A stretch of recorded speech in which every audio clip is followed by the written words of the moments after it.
Khadija के 5 बेटे और 4 बेटियां थी। जब उसके बड़े बेटे की शादी हुई तो सब बहुत ज्यादा खुश थे, लेकिन बहू खुद भी तेज मिजाज की थी और जुबैदा भी हर छोटी बात पर इसे ताने देती, बेटे के कान भरती और हर गलती का इल्जाम बहू पे डाल देती।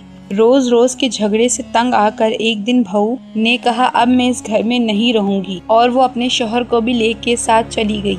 जुबैदा ने कभी भी अपनी गलती तस्लीम ना की, बल्कि सबको यही कहती रहती मैं तो बहुत अच्छी सास हूँ। कसूर हमेशा बहुओं का होता है। दरअसल वो अपनी बेटियों की बातों पे चलती थी। कुछ अरसे बाद दूसरे बेटे की शादी हुई। इस बहू के कई साल तक औलाद ना हुई।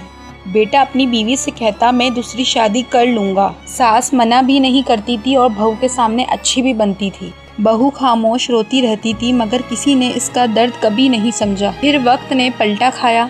खतीजा की शादीशुदा बेटियां रोती हुई मैके आई और कहने लगी अम्मी हमारा शौहर और हमारी सास भी हमारे साथ वही सुलूक करती हैं जो आप और हम मिलकर भाभियों और बहुओं के साथ करते हैं। ये सुनकर खतीजा खामोश हो गई। इसे एहसास हुआ कि दूसरों की बेटियों को दिया हुआ दुख एक दिन अपनी बेटियों की आंखों में आंसू बन के आता है। बहू भी किसी की बेटी होती है। अगर अपनी बेटी के लिए इज्जत, मोहब्बत और इंसाफ चाहते हो तो अपनी बहुओं के साथ भी वैसा सलूक करो। अल्लाह हर जुल्म और हर आंसुओं को देखता है, इसलिए हमेशा इंसाफ और रहम का रास्ता इख्तियार करो। मजीद ऐसी वीडियो देखने के लिए मेरे चैनल को लाइक और सब्सक्राइब करें।